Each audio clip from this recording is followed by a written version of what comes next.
Hey guys, I wanted to make this 5-foot skeleton pillow that I saw at TJ Maxx, but a smaller version so that it'd be easier to store and clean.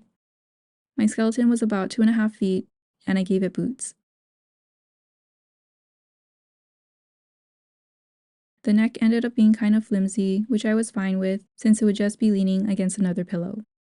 But if you do want a sturdier pillow, I would shorten the neck part and widen the border, like this part. First I drew my templates, then cut and assembled my pieces.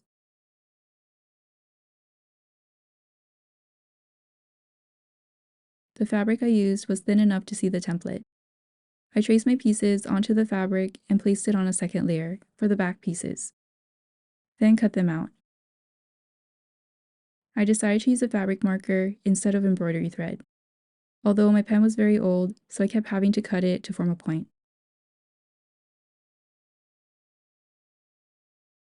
Then I outlined the skeleton parts.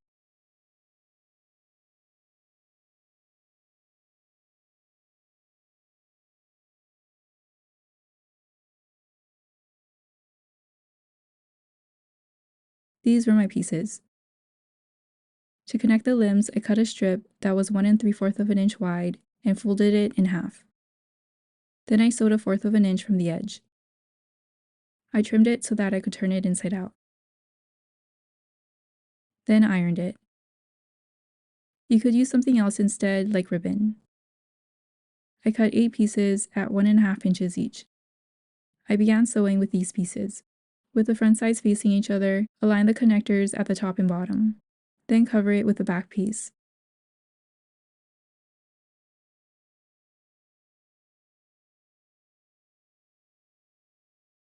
Sew it, leaving an opening.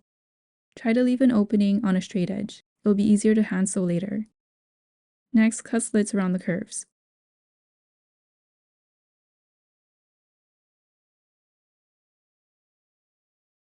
Then turn it inside out.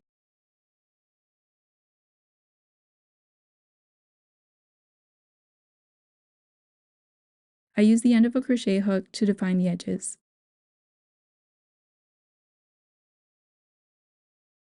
With the front sides facing each other, align the top of the piece with the hand piece and tuck in the bottom part to avoid sewing it. Place the back piece on top.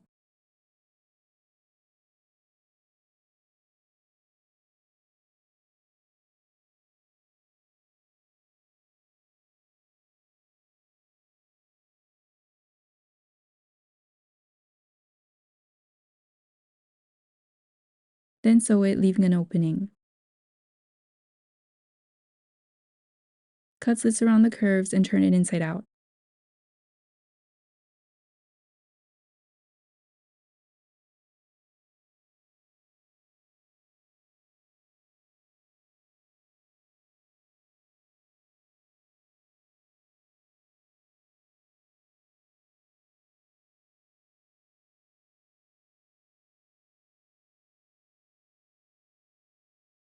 My connectors ended up being 1 inch.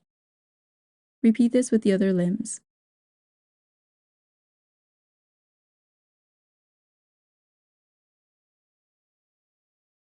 Next, I pin the arms at an angle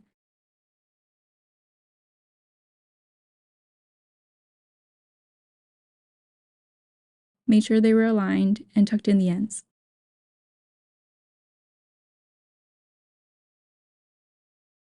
Then I pin the legs,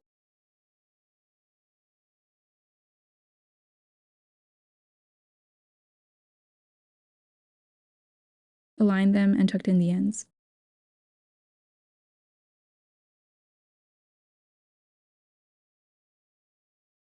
Place the back piece on top and sew it, leaving an opening.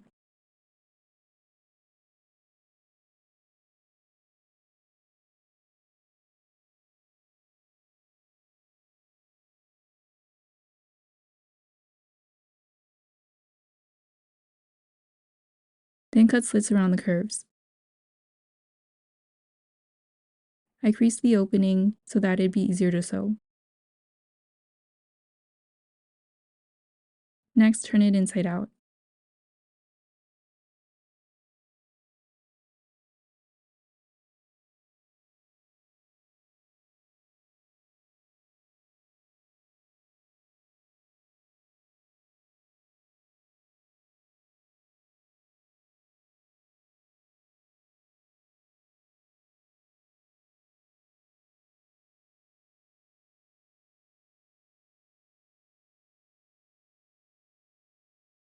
I ironed it, then stuffed it.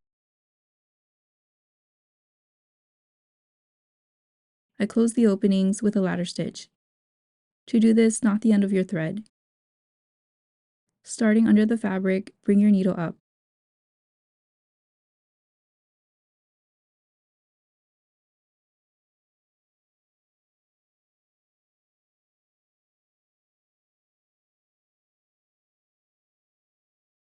Go across and make a stitch. Go across again and make another stitch.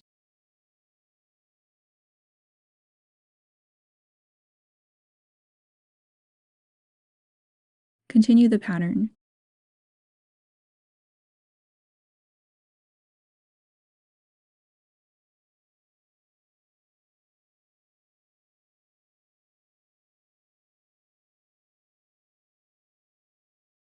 Knot the end and tuck in the knot.